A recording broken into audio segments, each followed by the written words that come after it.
Hello my champions, कैसे हो आप सब लोग। I hope you are enjoying your life. दोस्तों, आज गेस्ट पेपर देखेंगे अपन दिसंबर 2025 के लिए। BPCS 187 इस सब्जेक्ट का कोड है। इग्नू का एक इम्पोर्टेंट सब्जेक्ट है। मानव संसाधनों का प्रबंधन इस किताब का नाम है। ठीक है, ह्यूमन रिसोर्सेज मैनेजमेंट, HRM भी जिसको कहते हैं। टाइम आपको 2 घंटे का मिलता है और मैक्सिमम मार्क्स 50 का होता है, जिसमें पास होने के लिए आपको 18 नंबर चाहिए। ठीक है, तो दोस्तों मैंने ये जो गेस्ट पेपर बनाया है ये किस आधार पे बनाया है। एक तो आपके जितने भी पेपर लगे हैं, यानी कि PYQ जिसको कहते हो आप, प्रीवियस ईयर क्वेश्चंस, उनको देखा है। और आपकी किताबें मैंने 2-3 बार पढ़ी है। ठीक है, और इसके सारे जो चैप्टर वाइज नोट्स मैंने बना रखे हैं वो भी आप देख सकते हो, है ना। लिंक आपको डिस्क्रिप्शन में मिल जाएगा। तो जो सबसे ज़्यादा रिपीट जो सवाल होते हैं वही मैंने लिखे हैं, और आई होप दोस्तों आपको एग्ज़ाम में देखने के लिए मिल सकते हैं ये सवाल। तो पहला सवाल देखते हैं, रणनीतिक अथवा यौक्तिक। ठीक है, रणनीतिक अथवा यौक्तिक मानव संसाधन प्रबंधन को परिभाषित करें तथा मानव संसाधन प्रबंधन का विस्तार क्षेत्र और उद्देश्य की व्याख्या करें। देखो, सवाल आपको कैसे समझना है। सबसे पहले तो ये समझो, मानव संसाधन का मतलब आप जानते हो ना। जैसे कि आप ग्रेजुएट हो गए, ठीक है, BA की डिग्री आपके पास में आ गई, फिर किसी कंपनी के अंदर गए आप, वहाँ पे कोई वैकेंसी आई हुई थी, इंटरव्यू के लिए गए आप, आपका सिलेक्शन हो गया कंपनी के अंदर और आपको अपॉइंटमेंट लेटर मिल गया। ठीक है, और कंपनी में काम करने लगे, तो ट्रेनिंग करने के बाद में ही तो काम करोगे, राइट। तो जैसे कि कोई मार्केटिंग एंड सेल्स की कंपनी है तो पहले तो काम ही सीखोगे ना, कैसे अपने को प्रोडक्ट बेचना है, सेल करना है। तो जो ट्रेनिंग दी जाती है उसके बाद में आप क्या बन जाते हो, एक संसाधन बन जाते हो। पहले तो क्या थे, मानव थे, अब आप संसाधन बन गए, यानी कि कंपनी के लिए भी काम करोगे, कंपनी को प्रॉफिट कमा करके दोगे। संसाधन क्या होता है, जिससे कि कोई काम लिया जाता है, ठीक है, जो आवश्यकता को पूरी करे, तो मानव संसाधन कहलाएंगे आप। ठीक है, तो पूरा जो किताब है ना इसी पे आधारित है अपना। तो सबसे पहले रणनीतिक मानव संसाधन प्रबंधन की डेफिनेशन बताएंगे, फिर इसका विस्तार क्षेत्र यानी कि इसमें किन किन बातों की चर्चा की जा सकती है, स्कोप क्या है इसका, और इसके उद्देश्य क्या है, यानी कि इसका ऑब्जेक्टिव पर्पज क्या है। तो रणनीतिक अथवा यौक्तिक मानव संसाधन प्रबंधन ऐसा SHRM यानी कि स्ट्रेटेजिक ह्यूमन रिसोर्सेज मैनेजमेंट। ठीक है, तो ऐसा प्रबंधन जिसमें किसी संगठन अथवा कंपनी में प्रतिभावान लोगों को आकर्षित करने, अच्छे कर्मचारियों को बनाए रखने, उन्हें मोटिवेट करने, उन्हें मैनेज करने, उनके स्वास्थ्य सुरक्षा व कैरियर बनाने के लिए रणनीति बनाकर उन्हें लागू की जाती है। दोस्तों, किसी भी कंपनी में है ना, जो मैनेजर वगैरह होते हैं, जो बड़े अधिकारी होते हैं, वो चाहते हैं कि हमारी कंपनी में टैलेंटेड बंदे आएँ। ठीक है, ताकि कंपनी में अच्छा काम हो सके, अच्छे प्रोडक्ट निकाले जा सके और कंपनी ज़्यादा से ज़्यादा पैसा कमाए। ठीक है, तो जो टैलेंटेड लोग हैं उनको अट्रैक्ट करने के लिए जो कर्मचारी बने हुए हैं उनको वहाँ पे बोनस वगैरह दे करके, अच्छी सैलरी दे के उनको और मतलब ये आश्वस्त किया जाए कि आप हमारी कंपनी के साथ जुड़े रहो। उन्हें मोटिवेट करना, उन्हें मैनेज करना तथा उनके स्वास्थ्य सुरक्षा और कंपनी में उनका कैरियर किस तरह से आगे बढ़ेगा, ये जो इनके लिए जो प्लान्स बनाए जाते हैं, रणनीति तैयार की जाती है। तो ऐसा प्रबंधन क्या कहलाता है दोस्तों, रणनीतिक मानव संसाधन प्रबंधन। इसमें संगठन अपने सभी कर्मचारियों, शेयर होल्डर्स क्या होता है, जैसे कि आप कंपनी का स्टॉक खरीदते हो ना। ठीक है, और हितधारक क्या होते हैं, हितधारक यानी कि जो भी लोग कंपनी से जुड़े हुए हैं, जैसे कि जिस समाज में रहकर कंपनी काम करती है वो भी हितधारक होते हैं। ठीक है, और सरकार भी हितधारक होती है। कंपनी से जुड़े जितने भी लोग हैं वो हितधारक कहलाते हैं, आप ये समझो, है ना। ग्राहकों का ध्यान रखकर बाजार में अधिक से अधिक लाभ प्राप्त करता है एक संगठन। इसमें यानी कि SHRM में रणनीतिक मानव संसाधन प्रबंधन में निम्नलिखित बातें शामिल होती हैं। ग्राहकों की ज़रूरत पूरी करने हेतु कंपनी के द्वारा लिए गए एक्शन, यानी कि जो कस्टमर है कंपनी के साथ जुड़ा हुआ है, उसकी जो भी नीड्स है उसको पूरा करने के लिए कंपनी एक्शन उठाती है।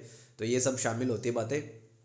कंपनी की जो नई पॉलिसीज़ होती है, नई प्रोसीजर्स वगैरह होते हैं, वो भी इसमें शामिल होते हैं SHRM में।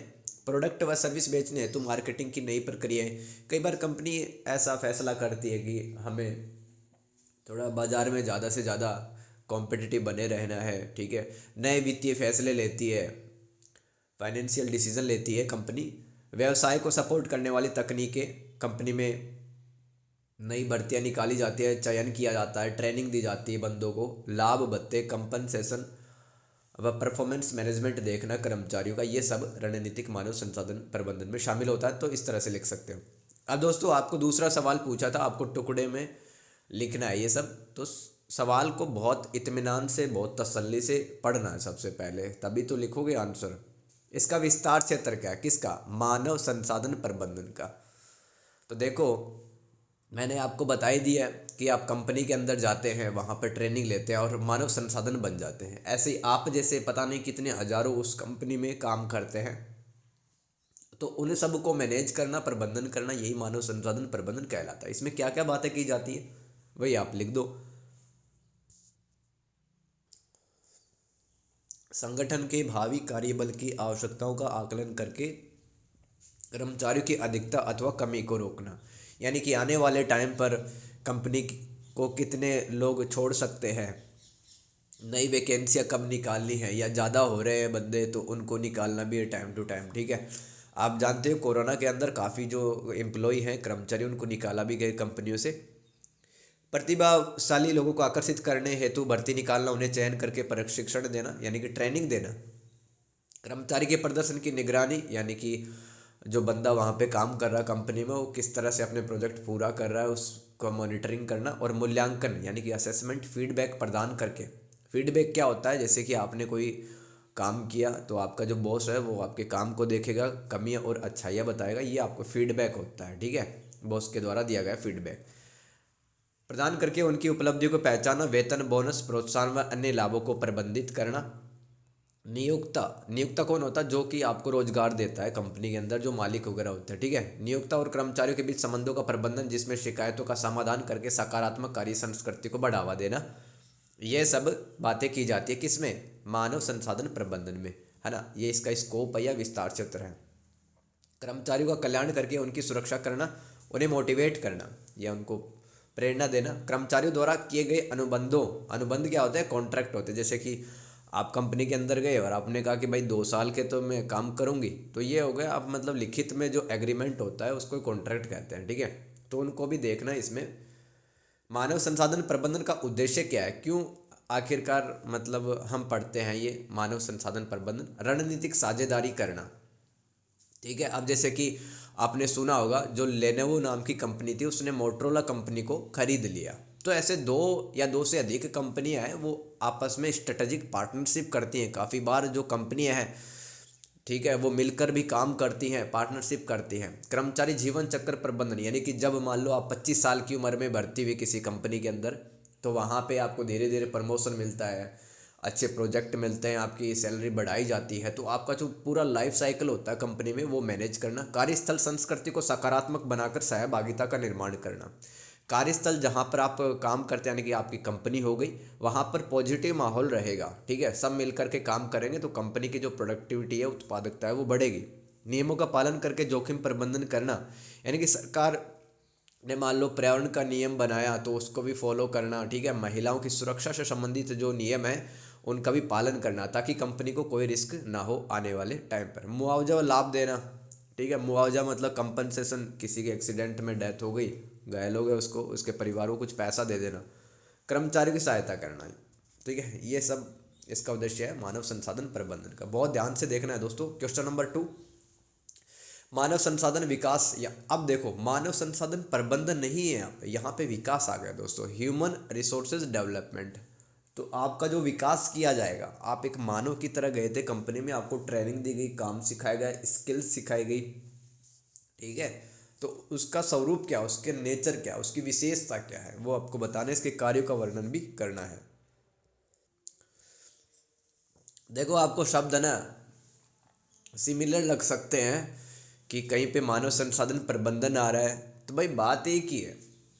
बहुत सारे जो बंदे हैं उनको मैनेज करना, वो मानव संसाधन प्रबंधन हो जाए कंपनी के अंदर, और उनका विकास करना है, इनको अच्छी बातें सिखाना, काम सिखाना, कोई मशीन चलाना है ना, कंप्यूटर सिखाना, ट्रेनिंग करवाना, ये सब मानव संसाधन विकास कहलाता है। इसका स्वरूप देख लो, स्वरूप यानी कि विशेषताएं या कैरेक्टरिस्टिक्स, एक ही बात है।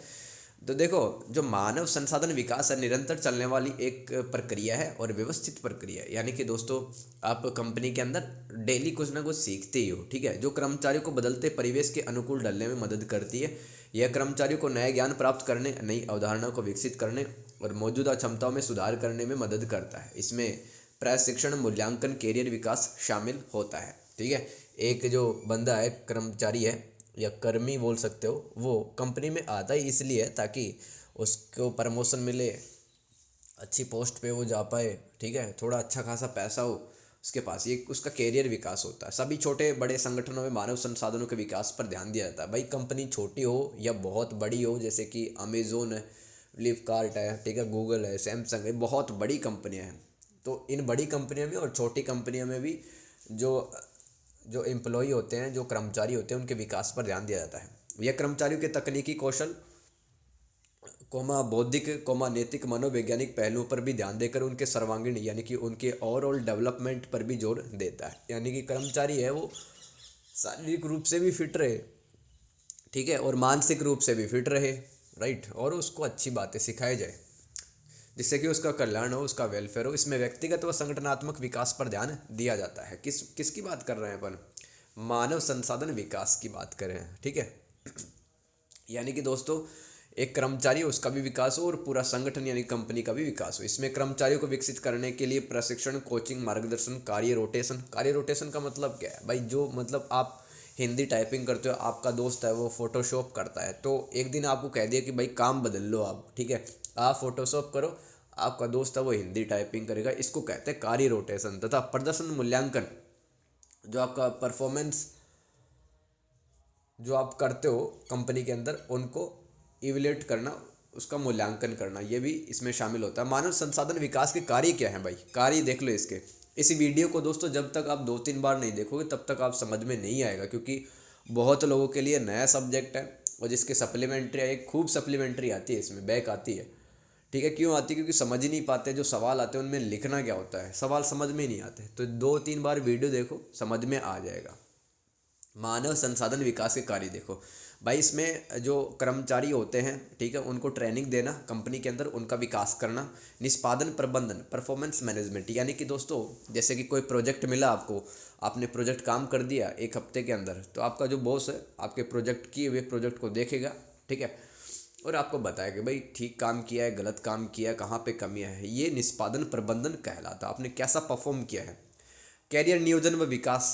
नियोजन यानी कि मतलब आपका जो कैरियर है उसको एक प्लानिंग के तहत आगे बढ़ाना, संगठन का विकास करना, प्रतिभाओं को आकर्षित करके उनकी भर्ती करना, भविष्य के नेतृत्व पदों को भर्ती करने हेतु योग्य कर्मचारियों को विकसित करना।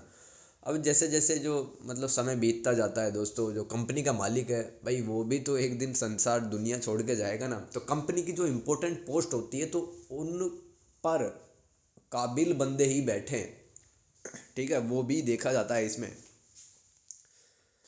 कर्मचारी हेतु सकारात्मक कार्य संस्कृति का निर्माण करके उनका समग्र कल्याण करना। समग्र मतलब ओवरऑल डेवलपमेंट, ठीक है, होलिस्टिक भी बोल सकते हैं।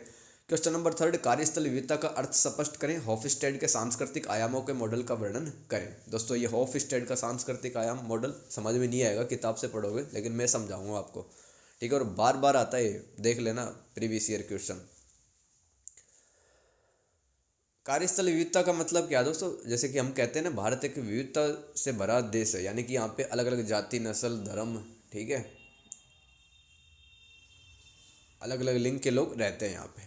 तो कार्यस्थल जहाँ पे आप काम करते हैं, तो पहले तो कार्यस्थल विविधता का मतलब बता दो। तो ऐसी प्रक्रिया जिसमें विभिन्न पृष्ठभूमि यानी कि अलग अलग बैकग्राउंड से लोग कंपनी में काम करते हैं। आपने देखा है ना, कंपनी में काम करके देखना आप, अलग अलग धर्मों के, अलग अलग जातियों के, ठीक है, लोग मिलेंगे आपको, ठीक है, और अनुभव सबके अलग होते हैं और पहचान पहचान भी अलग अलग होती है। वाले कर्मचारियों को संगठन में एक साथ लाया जाता है। इसमें अलग अलग नस्ल, जातीयता, धर्म, राष्ट्रीयता यानी कि नेशनलिटी भी अलग हो सकती है। भाई कोई ऑस्ट्रेलिया का बंदा आपके साथ काम कर रहा है, ठीक है, ऐसे ही अलग अलग लिंग, आयु, योग्यता, सामाजिक व आर्थिक स्तर के कर्मचारी शामिल होते हैं। तो इस चीज़ को क्या कहते हैं? कार्यस्थल विविधता। यानी कि आप कंपनी के अंदर काम कर रहे हो तो अलग अलग बैकग्राउंड के, अलग अलग रिलीजन के, अलग अलग देशों के लोग काम करते हैं, इसी को कार्यस्थल विविधता कहते हैं। कार्यस्थल की विविधता समाज की विविधता को प्रतिबिंबित करती है, यानी कि हमारा समाज है उसमें भी अलग अलग धर्मों के, अलग अलग आयु के, अलग अलग बैकग्राउंड के लोग रहते हैं, तो वही चीज़ है वो हमें कार्यस्थल पर भी दिखती है।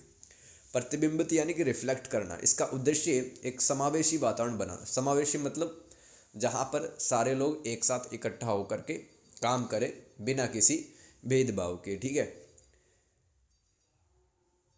इंक्लूसिव भी बोल सकते हैं इसको, जहाँ सभी कर्मचारी मूल्यवान सम्मानित महसूस करें, जिससे बेहतर नवाचार, नवाचार यानी कि नए नए कदम उठाए जाए कंपनी के अंदर और बेहतर समस्या समाधान हासिल हो सकते हैं।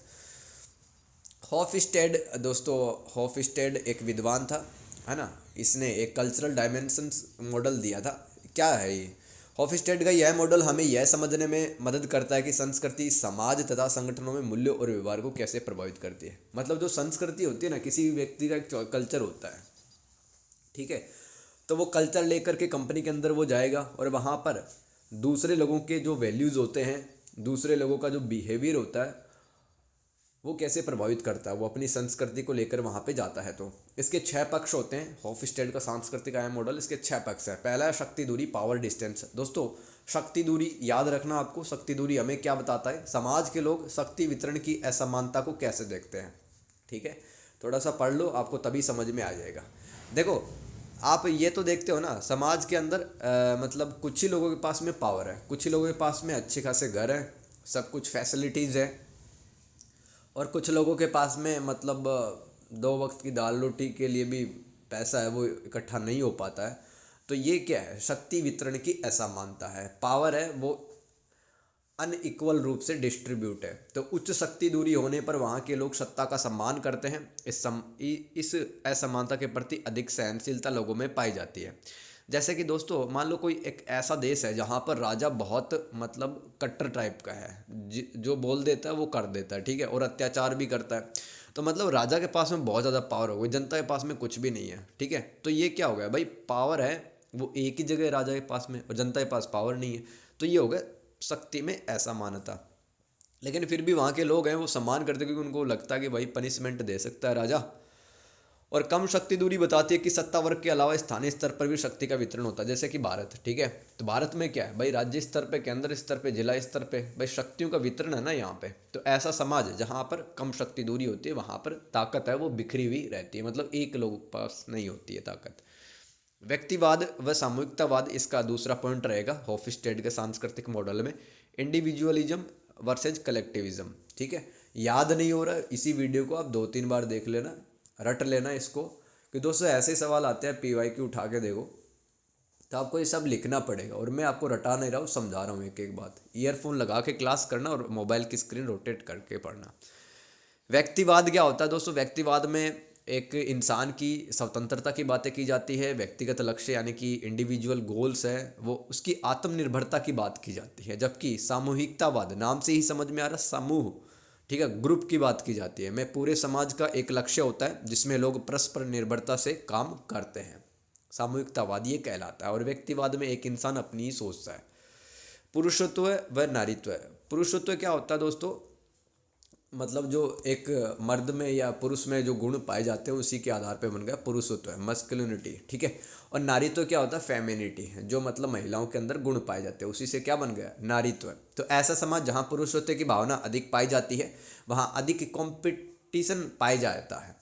मतलब ऐसा समाज जहाँ पर दोस्तों संसाधनों को लेकर लड़ाई चलती है, जिसके पास ताकत होती है उसी के पास सब कुछ होता है। उपलब्धि की बात की जाती है, भौतिक सफलताओं पर ध्यान दिया जाता है, यानी कि जो कितना गाड़ी है, कितना पैसा है, कितना कोठी बंगला आपके पास में, वो सब बातें की जाती है ऐसे सोसाइटी में जहाँ पर पुरुषत्व की भावना पाई जाती है।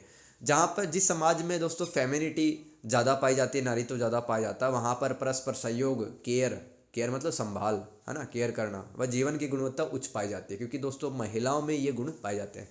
तो किसी भी समाज में नारीत्व की भावना पाई जाती है तो वहाँ के लोग एक दूसरे की हेल्प करेंगे, ठीक है, केयर करेंगे एक दूसरे की, और वहाँ पर क्वालिटी लाइफ पाई जाएगी। अनिश्चितता से बचाव, अनसर्टेनिटी अवॉइडेंस, अनसर्टेनिटी अवॉइडेंस, अनिश्चितता से बचाव, ठीक है। हॉफस्टेड का जो मॉडल है उसमें चौथा पक्ष है, यह बताता है कि किसी संस्कृति में लोग किस हद तक किसी अप्रत्याशित खतरे, अप्रत्याशित यानी कि मतलब किसी खतरे की उम्मीद ना की हो और वो खतरा आ गया हो, उसको कहते हैं अप्रत्याशित खतरा। जैसे कि बाढ़ आने वाली है, अचानक से आ गई बाढ़, और जोखिम से अपने आप को कैसे बचाते हैं, वो अनिश्चितता से बचाव कहलाता है। ठीक है, तो लोग हैं वो किस तरह से अपने आप को बचाते हैं किसी अनहोनी से, वही क्या कहलाता है, अनसर्टेनिटी अवॉइडेंस, अनिश्चितता से बचाव।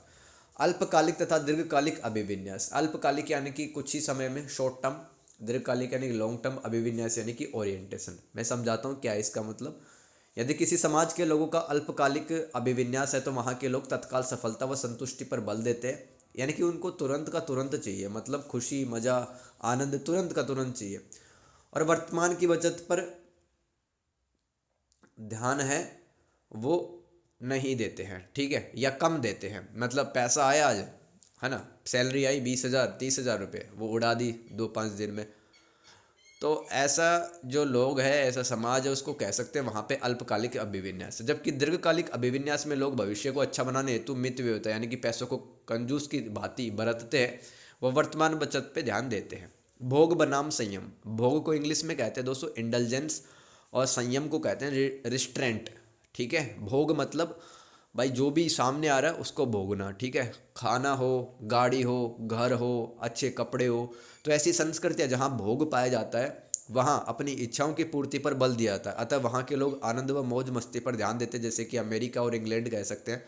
संयम, रिस्ट्रेंट, ऐसी संस्कृतियाँ जहाँ संयम पाया जाता है, वहाँ के समाज में सभी इच्छाओं की पूर्ति पर सख्त नियम बने होते हैं और सजा भी दी जाती है, जैसे कि दोस्तों आप मध्य एशिया और पश्चिम एशिया के देश देख सकते हो। क्वेश्चन नंबर 4, कॉर्पोरेट सामाजिक दायित्व की संकल्पना, इसके प्रकार, इसके महत्व की व्याख्या करें। सवाल को पढ़ के आपको टुकड़ों में बांट देना है। सबसे पहले संकल्पना यानी कि अवधारणा या कॉन्सेप्ट, इसकी परिभाषा आपको बतानी है, इसके टाइप और महत्व की व्याख्या करनी है। क्या होता है कॉर्पोरेट सामाजिक दायित्व? जैसे कि बहुत बड़ी कंपनी है, जैसे कि मान लो टाटा कंपनी है, ठीक है, तो टाटा कंपनी अपने भारत देश में रह करके प्रोडक्ट बनाती है, सर्विस बेचती है, और सरकार को टैक्स भी देती है, खुद भी पैसा कमाती है टाटा कंपनी। लेकिन टाटा कंपनी ने जैसे कि मान लो 100 रुपये कमाए, तो उसमें 5 रुपये दान में दे दिए, लोगों की भलाई के लिए दे दिए। वो एक दायित्व होता है कि भाई आप जिस समाज में रह करके वहाँ के संसाधनों का दोहन कर रहे हैं, वहीं आप पैसा कमा रहे हैं, तो आपका रिस्पॉन्सिबिलिटी बनता है कि उस समाज के लिए वह कुछ ना कुछ करें। वो कहलाता है कॉरपोरेट सामाजिक दायित्व। संकल्पना क्या है? यह किसी कंपनी का दायित्व होता है कि जिसमें वह व्यावसायिक लाभ के साथ साथ समाज तथा पर्यावरण का भी भला करती है। ठीक है, आ गए समझ में? CSR यानी कि कॉरपोरेट सोशल रिस्पॉन्सिबिलिटी के माध्यम से कंपनी मानवाधिकारों को सुरक्षित करके कर्मचारी के कल्याण को प्रोत्साहित करती है। कंपनी पर्यावरण अनुकूल प्रौद्योगिकियाँ या टेक्नोलॉजी अपनाकर समाज में परोपकारिता के कार्य करती है। परोपकारिता भले के काम, ठीक है। कॉर्पोरेट सामाजिक दायित्व के टाइप देख लो। पहला होता है पर्यावरण जिम्मेदारी, तो आप अपने मन से लिख देना इसमें, क्योंकि वीडियो काफ़ी लंबी हो जाएगी दोस्तों। जैसे कि कंपनी अपने लाभ का कुछ हिस्सा, मतलब पेड़ पौधे लगा दिए, ठीक है, और मतलब कुछ ऐसे ग्रीन टेक्नोलॉजी अपनाई जिससे कि पर्यावरण पर असर है, नेगेटिव असर वो कम हो। ठीक है। आर्थिक जिम्मेदारी, कंपनी अपने सभी हितधारक जितने भी लोग जुड़े होते हैं कंपनी से, उनके बीच धन का उचित वितरण करती है, भाई किसी के साथ कोई अन्याय ना हो, है ना। परोपकारी जिम्मेदारी, जैसे किसी को दान दे देना, है ना। नैतिक जिम्मेदारी, कर्मचारियों के कल्याण हेतु कंपनी उचित कार्य के घंटे सुनिश्चित करती है, सुरक्षित माहौल बनाती है, कल्याणकारी योजनाएं चलाती है। ये 4 टाइप के होते हैं CSR। ठीक है। CSR का महत्व क्या है? सामुदायिक विकास यानी कि पूरे एक समाज का, कम्युनिटी का डेवलपमेंट होता है और सामाजिक कल्याण में बढ़ोतरी होती है। पर्यावरण संरक्षण को बढ़ावा मिलता है। ब्रांड की प्रतिष्ठा व छवि में वृद्धि होती है। अब जैसे कि गूगल कंपनी, भाई गूगल कंपनी अगर ज़्यादा से ज़्यादा दान देगी, है ना, तो कस्टमर उस पर भरोसा ज़्यादा जताएंगे, उसकी छवि, इमेज बढ़ेगी। ग्राहकों के बीच वफादारी बढ़ना, जिससे बिक्री में वृद्धि होती है। प्रतिभाओं को आकर्षित करके बनाए रखना, निवेशकों हेतु आकर्षण बढ़ना, जैसे कि अच्छी कंपनियां दान देती है, देश के लिए काम कर रही है, तो जो इन्वेस्टमेंट है वो भी उसका बढ़ेगा। इन जोखिमों का प्रबंधन करना। क्वेश्चन नंबर 5 दोस्तों, यौन उत्पीड़न व्यवहार की व्याख्या करें। आया हुआ सवाल है दोस्तों, PYQ का लिया है मैंने। यौन उत्पीड़न व्यवहार यानी कि सेक्सुअल हरासमेंट बिहेवियर क्या होता है, यौन उत्पीड़न को रोकने के क्या उपाय किए जा सकते हैं, और भारत में कौन कौन से कानून बने हुए। 3 टुकड़ों में बांट लेना इस क्वेश्चन को, ठीक है। सबसे पहले तो यौन उत्पीड़न व्यवहार क्या होता है? इसमें अवांछित मौखिक अथवा गैर मौखिक, यानी कि बोल करके मान लो किसी पर बहुत ही गंदा या भद्दा कमेंट पास कर दिया, है ना। और गैर मौखिक यानी किसी को गलत इशारे करना, शारीरिक व्यवहार शामिल होता है जो आपत्तिजनक माहौल वहाँ बनाता है, जैसे कि साथी कर्मचारियों पर भद्दे यौन चुटकुले सुनाना, किसी का यौन जीवन इतिहास पूछना, आपकी सेक्सुअल लाइफ क्या रही है, उत्तेजक इशारे करना, ठीक है, किसी को घूरना लगातार, ये भी क्या है, सेक्सुअल हरासमेंट बिहेवियर में आएगा। अवांछित यानी कि अनचाहा, unwanted photo video text message भेजना, किसी महिला अथवा पुरुष को प्रमोशन देने के बदले यौन संबंध बनाने का प्रपोजल रखना, जबरदस्ती गले लगना, यौन अंगों को छूना, बहुत करीब खड़े होना। ये आप लिख सकते हो दोस्तों किसमें, यौन उत्पीड़न व्यवहार के अंदर किसी भी कर्मचारी के साथ में अगर ऐसा होता है तो वो पीड़ित माना जाएगा, यौन उत्पीड़न का शिकार होगा।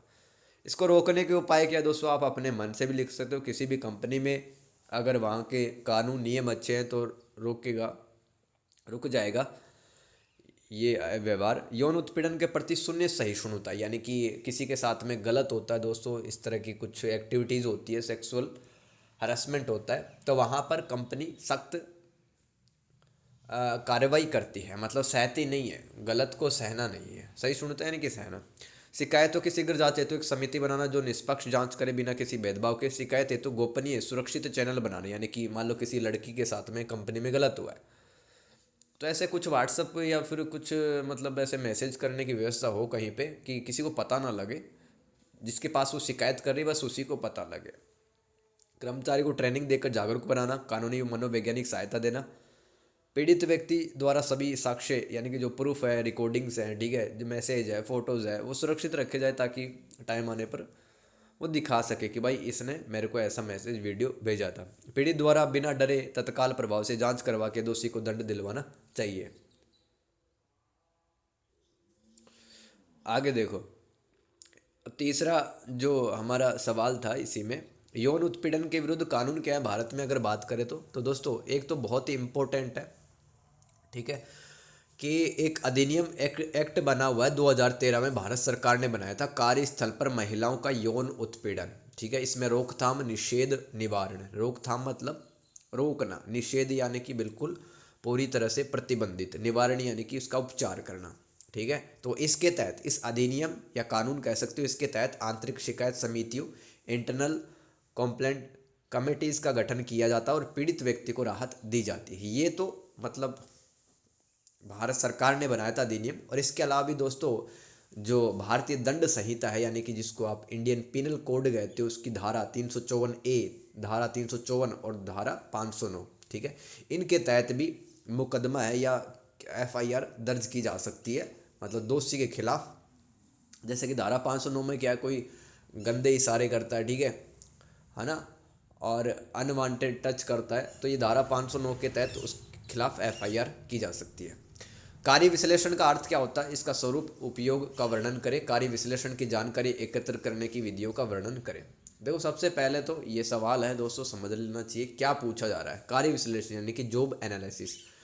जैसे कि दोस्तों आपने सोचा कि यार मैं टाटा कंपनी में काम करते हो, तो टाटा कंपनी में आप काम करोगे तो टाटा कंपनी की इमेज कैसी है ये भी देखोगे, ठीक है, मुझे कैसा सैलरी मिलेगा, बोनस कितना मिलेगा, और मान लो एक्सीडेंट वगैरह कुछ हो गया है, ठीक है, बीमार हो गया तो मुझे कितनी छुट्टियां वगैरह मिलेंगी। तो आप पूरा डिटेल खंगालते हो किसी कंपनी के बारे में, वही क्या कहता है, कार्य विश्लेषण कहलाता है। या फिर ऐसे भी समझ सकते हो कि आपको कंपनी में काम करते 5 साल हो गए हैं, तो आपने जितना भी काम किया है दोस्तों उसका विश्लेषण है, ठीक है, उसका एनालिसिस आपका बॉस करता है। इसको ऐसे भी समझ सकते हो। तो एक यह, इसका डेफिनेशन लिख दो, यह एक विशिष्ट नौकरी के बारे में जानकारी इकट्ठा करने, उसका दस्तावेजीकरण यानी कि उसका डॉक्यूमेंटेशन करने और उसका विश्लेषण करने की एक व्यवस्थित प्रक्रिया, ताकि विषय वस्तु कंटेंट को और आवश्यकताओं संदर्भ को समझा जा सके। आप अपने शब्दों में भी लिख सकते हो जो मैंने आपको बताया है अभी, ठीक है। इसका नेचर, स्वरूप क्या है, स्वरूप यानी कि विशेषताएं क्या है। कार्य विश्लेषण एक व्यवस्थित और विस्तृत प्रक्रिया है, यानी कि आपको काफ़ी टाइम लगता है किसी कंपनी की डिटेल्स वगैरह देखने में, ठीक है, यहाँ पे क्या फैसिलिटीज़ है, कितना काम करने के घंटे हैं यहाँ पे। यह कर्मचारी पर नहीं, नौकरी पर ध्यान केंद्रित करता है। इसमें महत्वपूर्ण दस्तावेज तैयार होते हैं। यह मानव संसाधन परंपराओं के लिए एक आधार प्रदान करता है, ठीक है।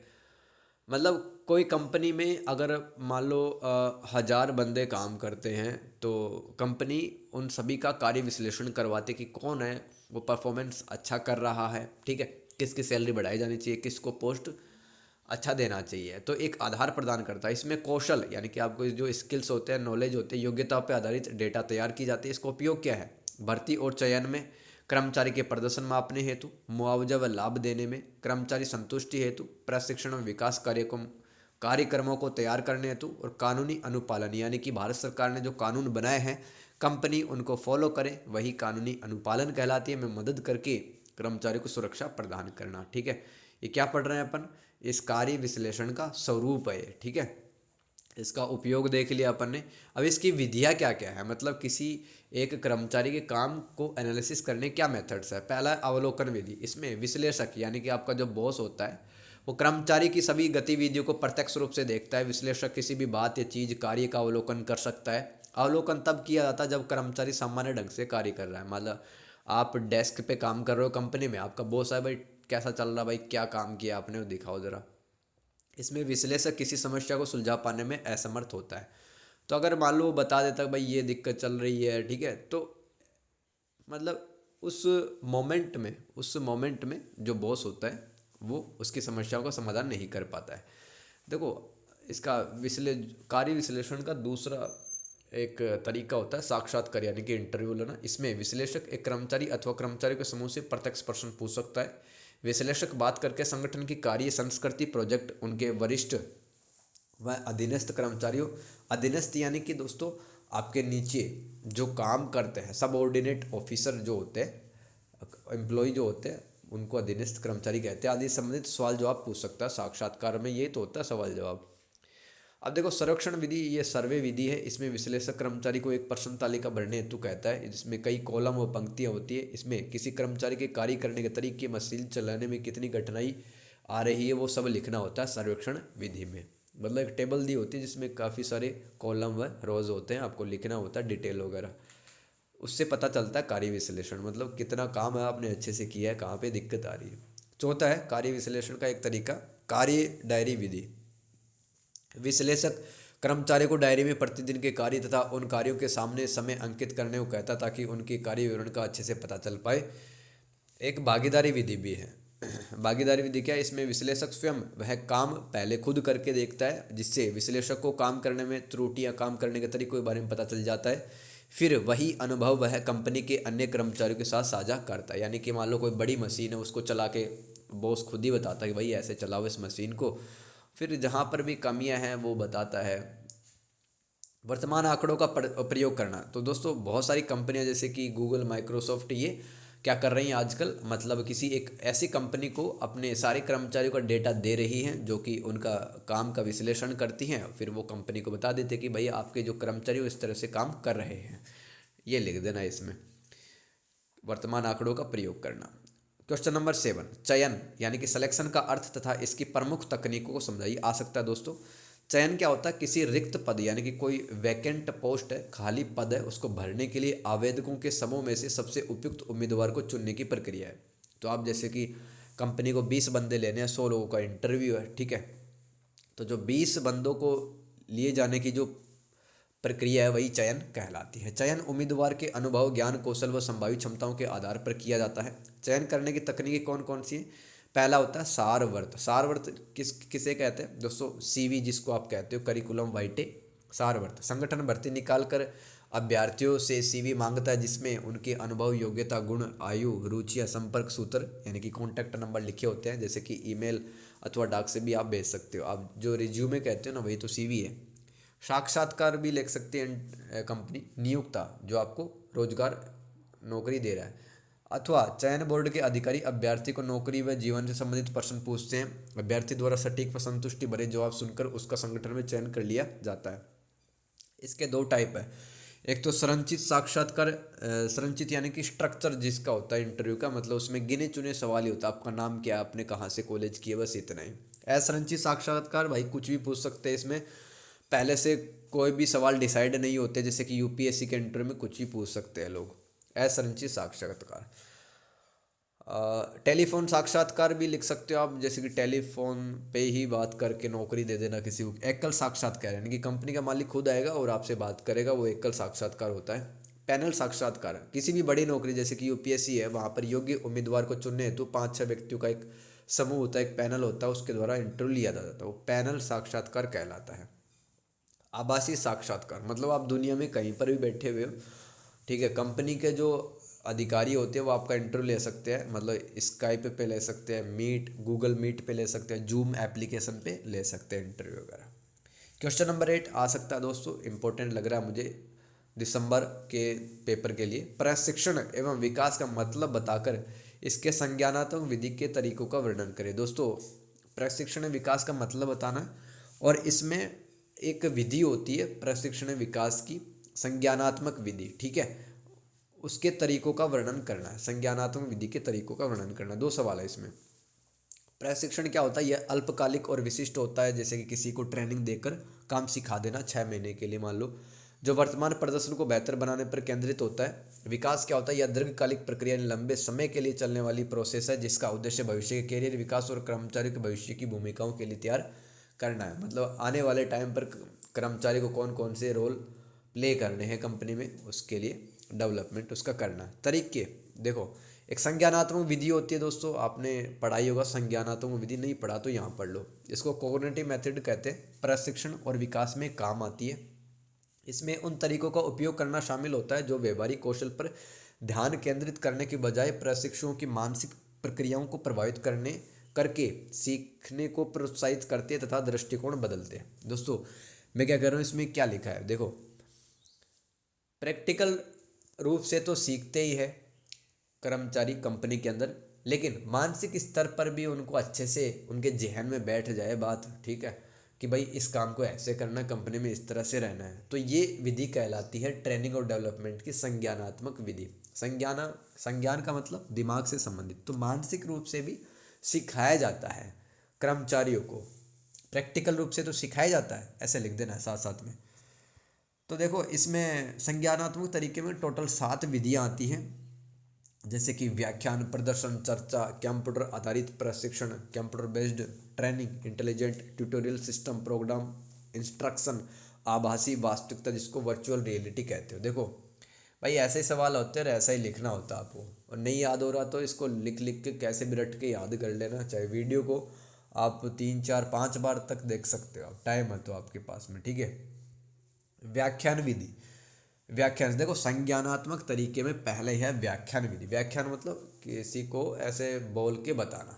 प्रशिक्षु यानी कि जो काम सीखने आया हुआ है, जैसे कि आप कंपनी के अंदर भर्ती होते हो ना, तो आप क्या होता है, ट्रेनिंग ऑफ, जिसको ट्रेनिंग दी जाएगी। प्रशिक्षु का ज्ञान बढ़ाने तथा किसी विषय का सैद्धांतिक पहलू बताने हेतु, यानी कि किसी भी सब्जेक्ट, किसी भी विषय के प्रिंसिपल्स, उसके नियम बताने के लिए व्याख्यान विधि का प्रयोग किया जाता है। यह प्रिंटेड अथवा मौखिक हो सकता है, यानी कि आपको पन्ने बांट करके, किताब बांट करके भी बताया जा सकती है कंपनी के नियम और किसी मशीन को चलाने के तरीके, और मौखिक भी हो सकता है, जैसे कि कोई व्यक्ति है, आपका ट्रेनर आया, वो आपको बोल बोल के बता रहा है कि कंपनी में इस तरह से आपको काम करना है। इसमें प्रशिक्षक यानी कि जो ट्रेनिंग देता है ट्रेनर, प्रशिक्षुओं को लक्ष्य, एजेंडा, प्रक्रिया, विधि बताता है। प्रशिक्षक समूह को किताब और नोट्स की सहायता से किसी विषय के बारे में जानकारी देता है। देखो दूसरा इसमें क्या है, प्रदर्शन। इसमें प्रशिक्षक विजुअल्स प्रदर्शित करके, यानी कि स्क्रीन पे, मान लो डिजिटल स्क्रीन है, उस पे मतलब फोटो वीडियो दिखा करके प्रशिक्षक को यह बताता कि कोई काम कैसे व क्यों करना चाहिए। इसमें प्रशिक्षक किसी विषय के छोटे छोटे मॉड्यूल्स बनाता है, उन्हें व्यवस्थित करके स्पष्टीकरण देता है। समझ गए, डिजिटल स्क्रीन पे जो ट्रेनर है वो बता रहा है भाई एक एक पॉइंट, इस मशीन को ऐसे चलाना है, कंपनी में इस तरह से आपको काम करना है, ये सब, ठीक है, ट्रेनिंग उनको देता है। चर्चा, तीसरी विधि है चर्चा। प्रशिक्षण और विकास में जो संज्ञानात्मक तरीका है उसमें तीसरी विधि है चर्चा। इसमें प्रशिक्षुओं से तथा प्रशिक्षु यानी कि जो आप हैं, जो ट्रेनी है, वो प्रशिक्षक से प्रश्न पूछ करके विषय पर चर्चा करते हैं। इससे वे समस्या का समाधान व काम करने के सिद्धांत सीख जाते हैं।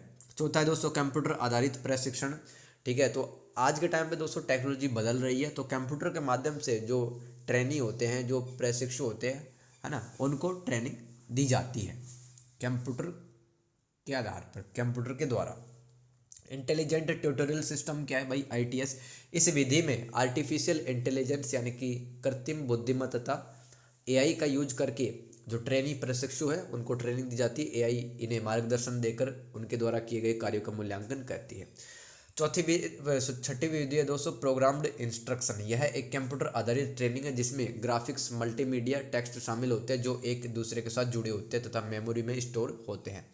तो जैसे जैसे मान लो कंप्यूटर की स्क्रीन पे बैठे हुए आप सवाल सही करते गए दोस्तों, कंप्यूटर का जो स्क्रीन है वो आपको अगले पेज पे ले जाएगा। ठीक है, यह प्रशिक्षु को जानकारी देता है और प्रश्न पूछता है, उत्तर के आधार पर प्रशिक्षु को अगले लेवल तक लेके जाता है। ये क्या है, प्रोग्राम्ड इंस्ट्रक्शन। इंस्ट्रक्शन मतलब आदेश देना।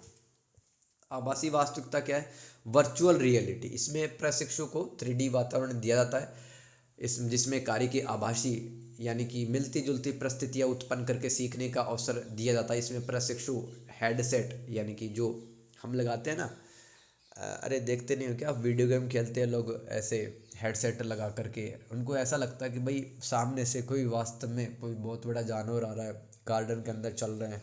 दस्ताने ट्रेडमिल का उपयोग इसमें किया जाता है और सारी जो सिचुएशंस हैं, सारी जो सराउंडिंग्स हैं वो आभासी होती है, वास्तविक नहीं होती हैं।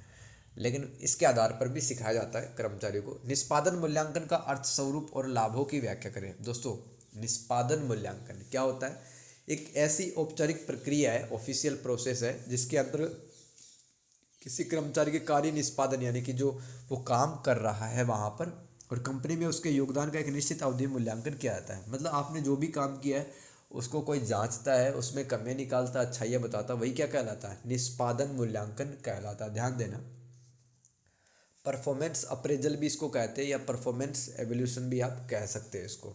इसका स्वरूप, इसकी विशेषता क्या है, यह व्यवस्थित होता है, यह नियमित अंतराल पर आयोजित होता है, इसमें आधिकारिक बैठकें होती है ताकि प्रदर्शन का औपचारिक रिकॉर्ड रखा जा सके। यानी कि कंपनी में कितने बंदे हैं, वो कैसा काम कर रहे हैं, सबका कागजों में रिकॉर्ड होता है। यह प्रक्रिया पिछली उपलब्धियों और प्रदर्शन का विश्लेषण करके यह आकलन करती है कि किसी कर्मचारी ने अपने लक्ष्य को कितने अच्छे से पूरा किया है। ठीक है, यह इसका स्वरूप हो गया।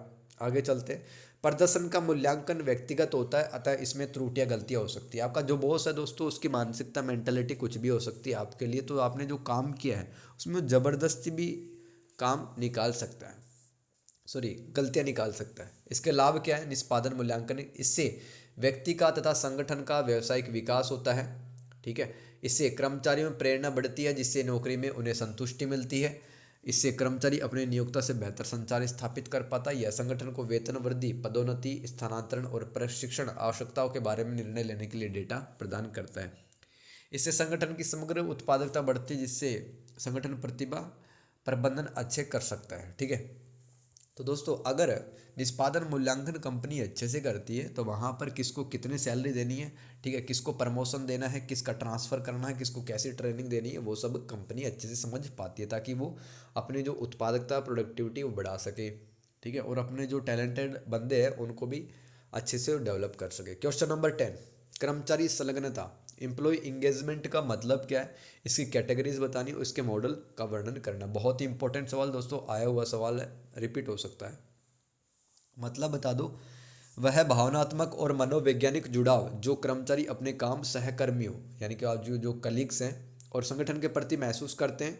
संलग्न कर्मचारी अधिक भावुक, प्रतिबद्ध व विवेकपूर्ण प्रयास करके कंपनी को आगे बढ़ाते हैं। जैसे किसी कंपनी में आप 10 साल से काम कर रहे हो तो उस कंपनी के लिए आप कमिटेड हो, उस कंपनी से आपका इमोशनल लगाव है, अटैचमेंट है कि यार मेरे को इसी कंपनी में काम करना है, कि बॉस अच्छे हैं, लोग भी अच्छे हैं, माहौल अच्छा है, घर से पास में भी है।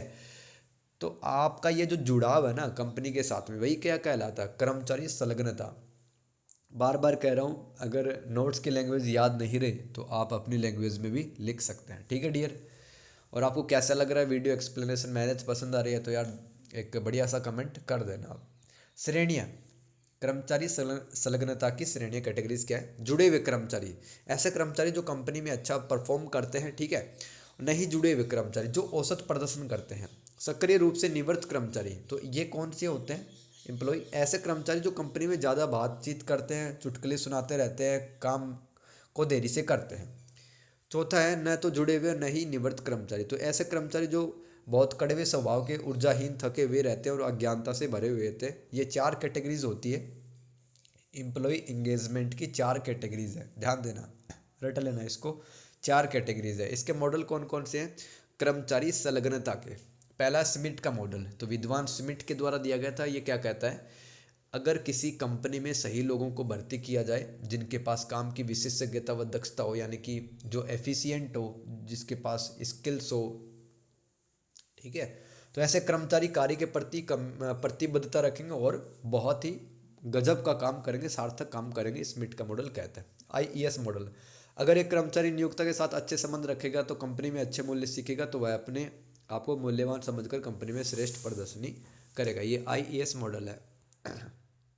पेन्ना का मॉडल, दोस्तों विद्वान पेन्ना के द्वारा दिया गया था। इसने 4 स्तर बताए थे, ठीक है। देखो पहला स्तर क्या? बुनियादी कार्य स्थितियाँ, मतलब एक कर्मचारी है वो कंपनी में तभी तो जुड़ा रहेगा जब वहाँ पे काम करने की अच्छी स्थितियाँ हो, वहाँ पे मतलब साफ पानी हो, हवा प्रकाश आ रहा हो, ठीक है, वहाँ के जो बंदे हैं वो भी अच्छे हो, ये सब बुनियादी कार्य स्थितियाँ है। फिर सीखना विकास, अगर उसको लगता है कर्मचारी को कि उसका डेवलपमेंट हो रहा है, वो नई नई चीज़ें सीख रहा है, तो कंपनी के साथ जुड़ा रहेगा वो। यही तो कर्मचारी संलग्नता होती है। तीसरा लेवल पदोन्नति, यानी कि प्रमोशन के कितनी अपॉर्चुनिटीज़ मिलते हैं, अच्छी अपॉर्चुनिटी मिलती है तो हर कोई जुड़ा रहेगा कंपनी से।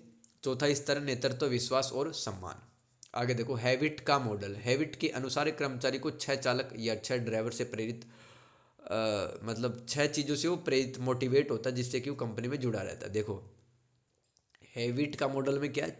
देखो 6 चीज़ें यहाँ पे। एक तो है कंपनी की प्रथाएं, यानी कंपनी के नियम परंपराएं अच्छी हैं तो कंपनी के साथ रहेगा। कंपनी में अच्छे अवसर हैं, अच्छे लोग हैं, अच्छे काम वहाँ पर मिलते हैं, प्राइज भी मिलता है।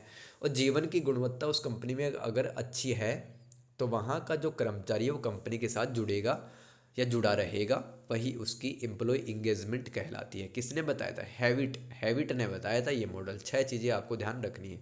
ये 6 चालक होते हैं, ड्राइवर होते हैं, ध्यान देना।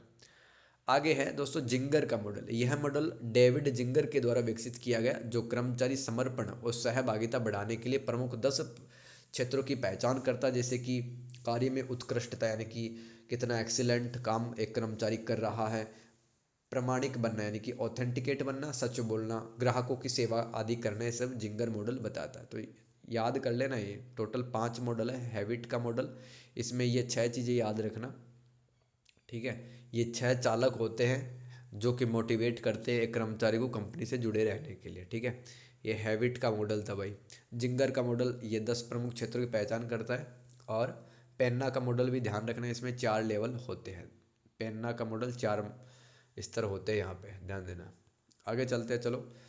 जीवनवर्ती प्रबंधन तथा मनोवैज्ञानिक अनुबंध को परिभाषित करें। दोस्तों पहली बात तो ये सवाल समझ में नहीं आता इसकी हिंदी, इंग्लिश पढ़ के देख लेना, क्या पता आ ही जाए। तो चलो, जीवनवर्ती प्रबंधन को कहते हैं कैरियर डेवलपमेंट मैनेजमेंट। तो आप अच्छे से समझ जाओगे, अब तो लिख दोगे आप। क्या होता है? यह एक पेशेवर लक्ष्य की और एक कर्मचारी की यात्रा की योजना बनाने और फिर विभिन्न तरीकों के माध्यम से उन योजनाओं पर कार्य करने की एक प्रक्रिया है। तो ये कंपनी में जो कर्मचारी होता है वो अपने कैरियर को किस तरह से आगे बढ़ाएगा, उसको मैनेज करना, वही कैरियर डेवलपमेंट मैनेजमेंट कहलाता है, ठीक है। तो यह जीवन भर चलने वाली प्रक्रिया है ताकि कर्मचारी अपने निर्धारित लक्ष्यों को प्राप्त करके अपनी तथा कंपनी की उत्पादकता में वृद्धि कर सके।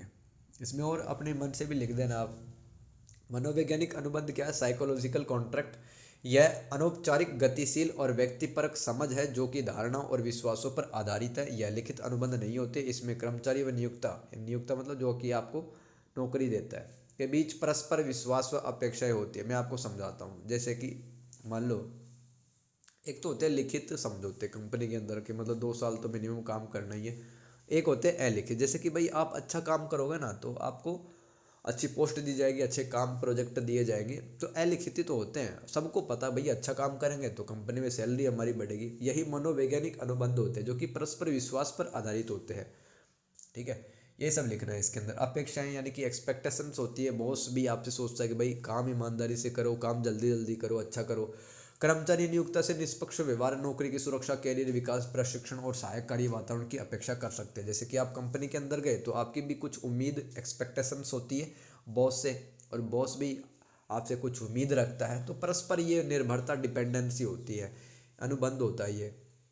नियोक्ता कर्मचारी से निष्ठा, विश्वास, कड़ी मेहनत, प्रतिबद्धता और नए कौशल हासिल करने की अपेक्षा कर सकता है, क्वेश्चन नंबर 12, कार्यस्थल पर दुर्घटना को परिभाषित करें। यानी कि जो काम करते किसी फैक्ट्री में, ठीक है, वहाँ पे गिर गए, कुछ भी हो गया, वहाँ पे दुर्घटना हो गई, एक्सीडेंट, उसकी डेफिनेशन लिखनी है, इसके कारण क्या है, दुर्घटना की रोकथाम करने के तरीकों का वर्णन करें। तो किसी कारखाने में मानो आग लग जाए, बॉयलर फट जाए, ठीक है, कोई सीढ़ियों से गिर जाए, किसी को बिजली के झटके आ जाए, भाई इसको थोड़ा सा देखना है, इसके कारण क्या है, रोकथाम तरीके क्या है। परिभाषा, यह एक अप्रत्याशित यानी कि उम्मीद नहीं की जिस चीज़ की वही हो गई, और अनियोजित अनप्लान्ड घटना है जो कि नौकरी के दौरान घटित होती है, जिसके परिणाम स्वरूप कर्मचारी को शारीरिक, मानसिक और आर्थिक रूप से भी नुकसान पहुंचता है। आर्थिक रूप से कैसे, कि 5 महीने के लिए बेड रेस्ट मिल गया तो वो दिमाग से भी कमज़ोर हो जाएगा, पैसे की भी कमी हो जाएगी उसके पास, और शरीर से तो पहले से टूट चुका है। जैसे कारखाने में फिसल कर गिरना, मशीन गलत चलाने से अंग भंग होना, मतलब हाथ पैर कट जाना। कारण क्या होते हैं, आप अपने मन से लिख सकते हो दोस्तों, क्यों एक्सीडेंट होते हैं कारखाने, फैक्ट्रियों में। कारखाने में खराब व्यवस्था, यानी कि मतलब सामान इधर उधर पड़ा है, मैनेज नहीं है कुछ भी, ठीक है, मशीनें हैं वो उसमें धूल पड़ी हुई है, जंग लगी हुई है, कोई स्मोकिंग कर रहा, वहाँ पे आग लग गई, खराब रोशनी है, दोषपूर्ण उपकरण, खतरनाक रसायनों की गलत तरीके से हैंडलिंग, प्रशिक्षण का अभाव, आग लगना, अधिक थकान व काम। कार्यस्थल पर दुर्घटना रोकने के तरीके क्या हैं, देखो, काम करते वक्त कर्मी को सुरक्षा किट, दस्ताने, जूते का उपयोग करना चाहिए। कारखाने में पर्याप्त रोशनी हो, उचित सुरक्षा नीतियां व मापदंडों का निर्माण करना चाहिए। कंपनी को भी अच्छे नियम कानून बनाए जाने चाहिए सुरक्षा के, जैसे कि भाई जूते पहनना चाहिए, दस्ताने पहनना चाहिए, हेलमेट पहनना चाहिए, ठीक है, और अपने सुरक्षा किट है वो साथ में लेकर चलना चाहिए। कंपनी में सुरक्षा व्यवहार के नियमों वाले पोस्टर चिपकाए जाने चाहिए कि भाई 25,000 वोल्ट का झटका लग सकता है, सावधान, इस तरह से। कर्मचारी को सुरक्षा के नियमों का पालन करने हेतु प्रेरणा पुरस्कार देना चाहिए। कार्यस्थल पर आपात स्थिति से निपटने हेतु प्राथमिक सुरक्षा उपचार किट व अन्य साधन होने चाहिए। दुर्घटना की स्थिति में किसी भी आपदा से कैसे निपटा जाए, इस हेतु कर्मचारियों को अग्निशामक यंत्र जो आग बुझाता है, अलार्म ऑन करने, आपातकालीन रास्तों से तुरंत बाहर जाने, साथ ही कर्मचारियों की सहायता करने का भी ट्रेनिंग दिया जाना चाहिए। कर्मचारी को स्वस्थ रखने हेतु उन्हें व्यायाम करवा के रेगुलर हेल्थ चेकअप के लिए प्रोत्साहित करना चाहिए। ये आप लिख देना, मन से भी लिख सकते हो आप। क्वेश्चन नंबर 13, लास्ट सवाल है दोस्तों मेरी तरफ से, फिर आपको बेस्ट लक। और दोस्तों एक और PYQ मैंने करवा रखा है, आप इसकी प्लेलिस्ट में जाना, चैनल पे BPCS 187 की प्लेलिस्ट बनी हुई है, एक PYQ मैंने करा रखा है, ठीक है, दिसंबर 2024 का, वो भी देख लेना। क्वेश्चन नंबर 13, कर्मचारी परामर्श के स्वरूप, दृष्टिकोण और प्रक्रिया का वर्णन करें।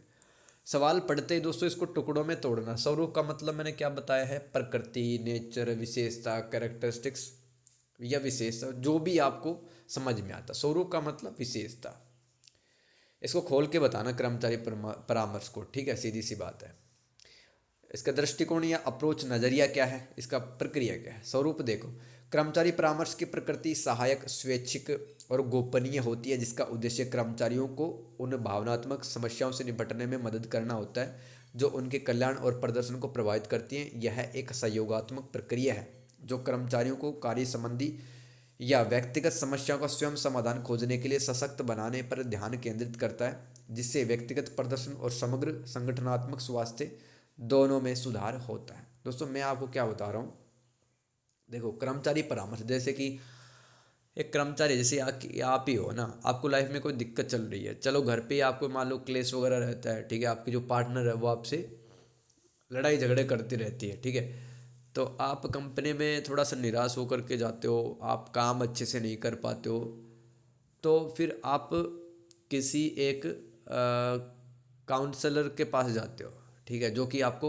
एडवाइस देगा, परामर्श देगा कि भाई कोई चिंता की बात नहीं है, घर पे सब ठीक हो जाएगा, कंपनी में आपकी थोड़ी सैलरी भी अच्छी बढ़ा दी जाएगी, पैसों की अगर कोई बात है तो उसको परामर्श देना, सलाह देना और उसकी समस्या का समाधान करना, ठीक है, यही इसका स्वरूप होता है।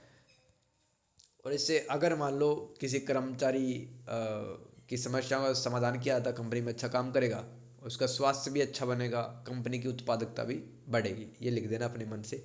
इसके दृष्टिकोण दोस्तों क्या होते हैं, ध्यान देना, बहुत ही इंपॉर्टेंट है दृष्टिकोण इसके कर्मचारी परामर्श के, एम्प्लॉय काउंसलिंग के। इसमें अंतःक्रिया की दिशा परामर्शदाता व मानव संसाधन विभाग तय करता है। इसका मतलब क्या दोस्तों, अगर कोई मान लो थका हुआ, निराश, फ्रस्ट्रेटेड एम्प्लॉय बैठा है अपनी डेस्क पे, तो फिर वहाँ कंपनी का जो काउंसलर होता है और मानव संसाधन विभाग होता है वो उसको देख लेता है भाई ये जो कर्मचारी है वो ज़्यादा ही उदास लग रहा है, इससे पूछते हैं, ये इसका मतलब है। परामर्शदाता भावना न बहकर कर्मचारी को विवेकशीलता व तर्क प्रधानता के आधार पर परामर्श देता है कि भाई चिंता मत करो, सब कुछ ठीक हो जाएगा।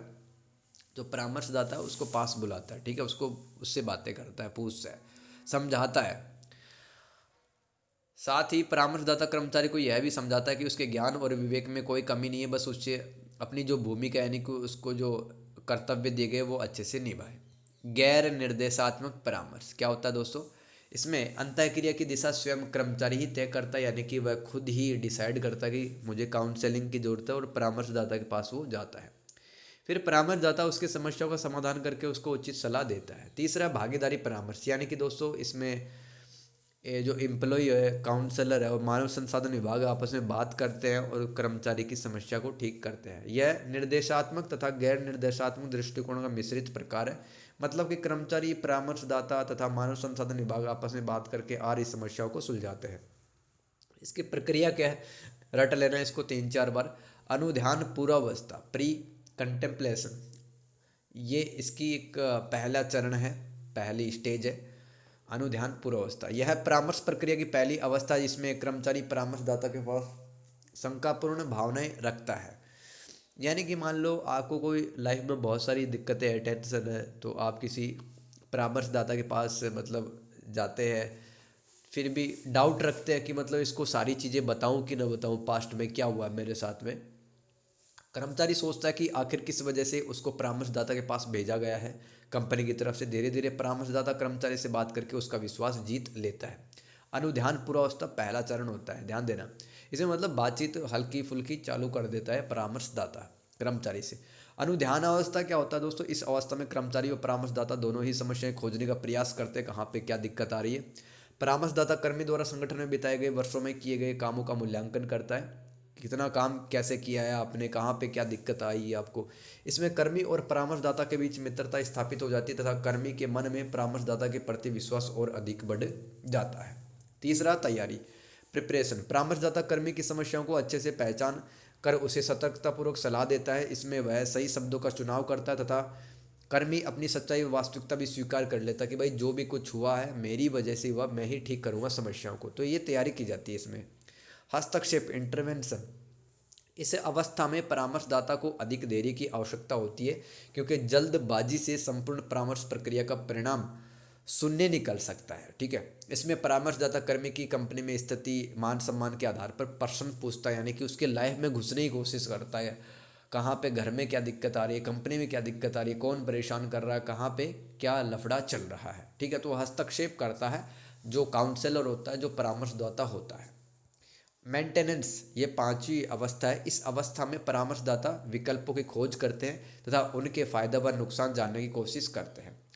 परामर्शदाता कर्मी की इच्छा का सम्मान करता तथा जब कर्मी किसी विकल्प के लिए सहमत हो जाता है तभी उसको सलाह दी जाती है। मेंटेनेंस चरण में क्या होता है, जो परामर्शदाता होता है ना, बहुत सारे ऑप्शन रखता है किसके सामने, एम्प्लॉय के सामने, और कहता है कि भाई जो भी ऑप्शन आपको ठीक लग रहा है उस हिसाब से अपन आगे चलते हैं और समस्या का समाधान करते हैं। पश्च देखभाल, पोस्ट केयर। इसमें परामर्शदाता कर्मी से सलाह देने के कुछ समय बाद में ही मिलता है तथा परामर्शदाता कर्मी को सवाल जवाब पूछकर अन्य सहायता भी प्रदान करता है। तो दोस्तों ये था हमारा सवाल। कर्मचारी परामर्श का मतलब स्वरूप समझा, दृष्टिकोण समझा और प्रक्रिया समझी, ठीक है। तो मेरी तरफ से दोस्तों इतना ही अब तक। आई होप दोस्तों आपको समझ में आएंगी चीज़ें और आप इसी तरह से अपना सपोर्ट रखना। PPCS 187 में मैं बार बार कह रहा हूँ कि देखो आपके पास में टाइम कम है तो आप PYQ देख लेना और गेस्ट पेपर की वीडियो देख लेना, 2-4 बार इनको रट लेना क्योंकि ऐसे ही सवाल आते हैं। और टाइम है तो आप चैप्टर वाइज भी पढ़ सकते हो, 1.5 की स्पीड में, 2 की स्पीड में यूट्यूब पर। उसका भी जो लिंक है प्लेलिस्ट का मैं आपको दे दूँगा डिस्क्रिप्शन में। और वीडियो अगर आपको अच्छा लगा तो दोस्तों कमेंट ज़रूर करके जाना है, ठीक है, रिव्यू ज़रूर करना है, राइट, तभी तो पता चलेगा कहाँ पे क्या आपको समझ में आया। ओके, तो मैंने 13 ही सवाल बनाए हैं और इसका जो जून 2025 का जो पेपर है दोस्तों वो भी मैं बना दूंगा, PYQ प्रीवियस ईयर क्वेश्चन, उसको भी आप 2-3 बार देख लेना। अभी आप गेस्ट पेपर ही याद करो, ठीक है। तो इसमें सारे इम्पोर्टेंट सवाल हैं जो कि बार बार रिपीट होते हैं, जैसे कर्मचारी संलग्नता है ना, इसमें अपन ने मॉडल वगैरह पढ़े थे। और निष्पादन मूल्यांकन का मतलब आप समझ ही गए कि जो भी आपने कंपनी में काम किया है पिछले कुछ दिनों के अंदर उसका मूल्यांकन करना, ठीक है। और ये संज्ञानात्मक जो तरीका है, इसमें टोटल 7 विधियाँ हैं, ये भी आपको याद रखनी है। प्रशिक्षण और विकास से संबंधित है ये सब। तो ऐसे करके हमने समझे हैं, चयन समझा हमने, चयन के तरीके समझे, और फिर कार्य विश्लेषण का मतलब मैंने आपको समझाया। तो इस तरह से आप याद रख सकते हो चीज़ों को, ठीक है। आई होप दोस्तों मैं आपको समझा पाया हूँ। और फिर भी अगर आपको समझने में दिक्कत हो रही है तो आप कमेंट करके पूछ सकते हैं, ठीक है। और टेलीग्राम चैनल पर भी आप ऐड हो जाना, उसका भी लिंक आपको मिल जाएगा डिस्क्रिप्शन में। Thank you so much, have a good day, take care, bye bye.